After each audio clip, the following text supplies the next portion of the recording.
Assalamualaikum warahmatullahi wabarakatuh. Kami dari kelompok 7 BPI 2C yang beranggotakan saya sendiri Renita Amelia dan rekan saya Syifa Hanina. Pada kesempatan kali ini kami ingin memaparkan materi yang sebelumnya sudah kami presentasikan pada waktu mata kuliah berlangsung. Materi yang kami ingin paparkan berjudul Islam dan Teknologi. Bagaimana sih pandangan Islam terhadap teknologi modern? Kita berada pada masa ketika berbagai agama dan budaya bertemu berulang kali dengan persepsi terhadap agama menjadi personal dan eksistensial. Jika melihat kenyataan yang ada, tidak dapat dipungkiri bahwa perkembangan teknologi membawa kesejahteraan bagi umat manusia. Di sisi lain, agama dipandang oleh para pembelanya sebagai penghambat kemajuan teknologi karena dianggap mempercayai hal-hal yang tidak bermakna. Oleh karena itu, terjadi konflik dan ketegangan antara teknologi dan keyakinan. Islam tidak menghambat kemajuan ilmu pengetahuan dan teknologi, juga bukan merupakan produk yang anti teknologi dan tidak bertentangan dengan teori pemikiran modern yang teratur dan lugas. Sepanjang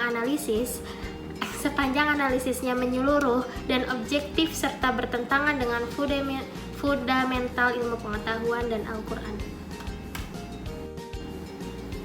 Apa sih dampak teknologi terhadap masyarakat muslim? Di zaman sekarang ini, teknologi juga memberikan layanan media sosial bagi para pengguna sosial media yang memanfaatkan media digital dengan baik, maka dapat meningkatkan prestasi. Tetapi bagi para pengguna yang tidak mampu memanfaatkan media digital dengan baik, maka akan mendapat berdampak buruk bagi dirinya sendiri. Berikut beberapa dampak negatif media digital bagi masyarakat muslim. Yang pertama ada kurangnya interaksi sosial fisik, yaitu penggunaan teknologi cenderung membuat individu malas untuk berinteraksi secara langsung dengan orang lain. Yang kedua ada penipuan dan kejahatan cyber. Meningkatnya kasus penipuan dan kejahatan yang dilakukan secara online.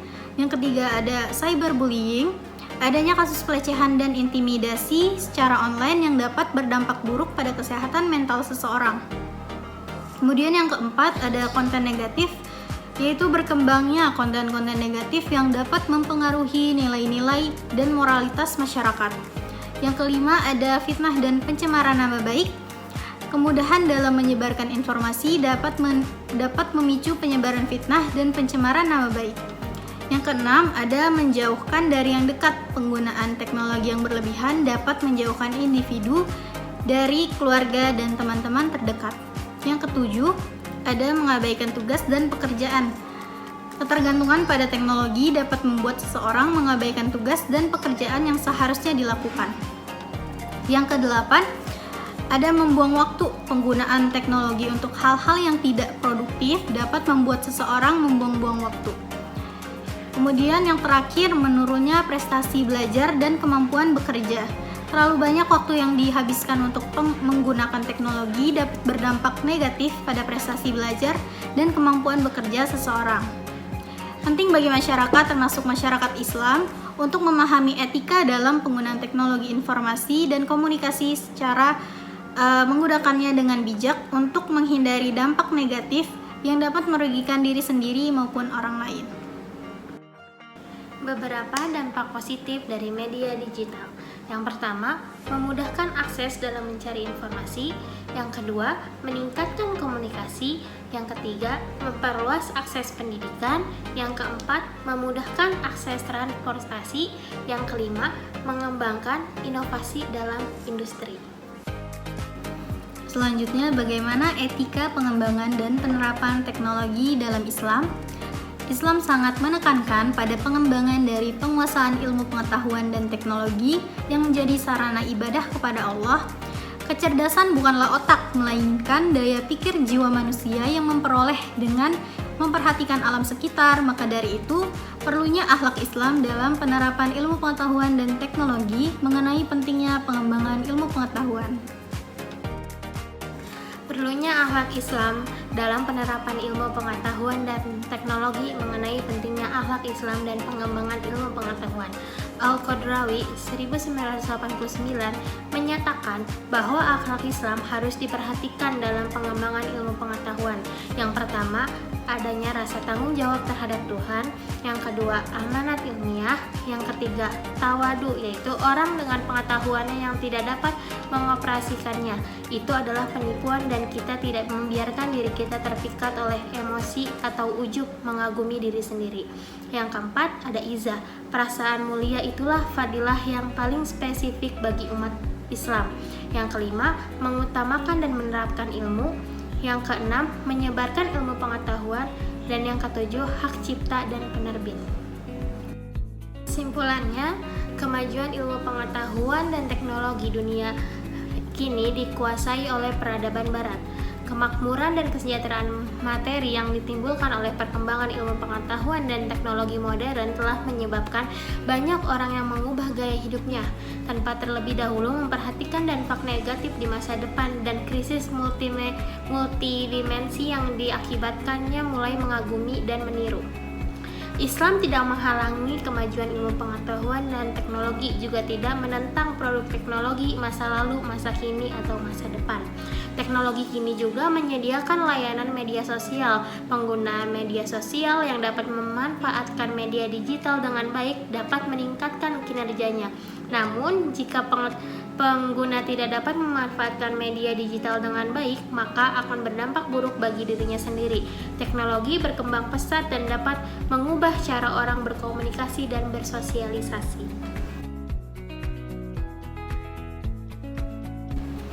Baik, kalau sebelumnya kita sudah memaparkan materi tentang Islam dan teknologi, sekarang waktunya sesi tanya jawab. Pertanyaan yang pertama yaitu, bagaimana umat Islam dapat memastikan bahwa penggunaan teknologi tetap sesuai dengan nilai-nilai syariah?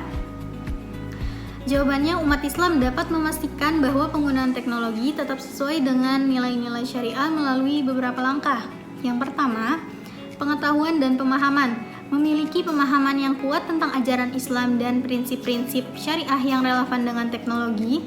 Yang kedua, merenungkan dampak dan implikasi dari penggunaan teknologi dalam konteks nilai-nilai Islam. Misalnya, seorang muslim dapat mempertimbangkan apakah penggunaan media sosial untuk menyebarkan informasi yang tidak benar atau merugikan orang lain sesuai dengan ajaran kebenaran dan keadilan dalam Islam. Kemudian menerapkan atau mempraktikkan etika Islam dalam penggunaan teknologi seperti menghormati privasi orang lain, menghindari perilaku yang tidak senonoh, dan tidak menyebarkan informasi palsu ataupun fitnah. Selanjutnya, mengembangkan atau mendukung pengembangan solusi teknologi yang sesuai dengan nilai-nilai Islam. Contohnya yaitu mendukung aplikasi atau platform yang memfasilitasi praktik ibadah seperti jadwal sholat, bacaan Al-Quran, atau pembelajaran agama.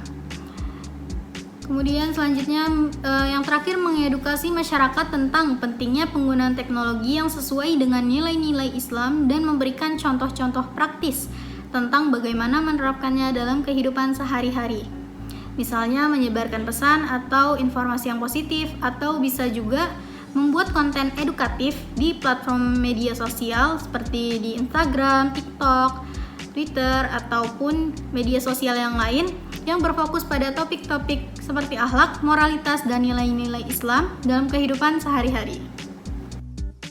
Pertanyaan yang kedua yaitu, apakah ada upaya untuk mengintegrasikan pengembangan teknologi, misalnya robotika, sistem keuangan, atau media sosial? Yang pertama itu dari robotika atau pendidikan dan robot keagamaan. Biasanya itu terjadi dengan permainan-permainan anak misalkan, terus yang mengeluarkan misalkan Asmaul Husna dan lain-lain sebagainya. Ada juga yang kisah-kisah Nabi mungkin di dalam permainan tersebut. Jadi itu mengenalkan keagamaan kita kepada anak-anak. Terus yang kedua ada sistem keuangan. Sistem keuangan misalkan seperti perbankan syariah, salah satu bidang di mana nilai-nilai Islam itu sangat diintegrasikan adalah sistem keuangan syariah. Perbankan syariah berprofesi sesuai dengan prinsip-prinsip hukum Islam syariah seperti larangan riba, dan investasi dalam sektor yang dianggap haram. Terus ada yang dari media sosial, yaitu ke konten Islami di media sosial. Selain itu, banyak influencer dan organisasi muslim yang memanfaatkan media sosial untuk menyebarkan konten yang edukatif dan inspiratif yang sesuai dengan ajaran Islam serta mengampanyekan etika penggunaan media sosial yang baik. Cukup sekian presentasi yang kami bawakan. Kurang lebihnya mohon maaf. Wassalamualaikum warahmatullahi wabarakatuh.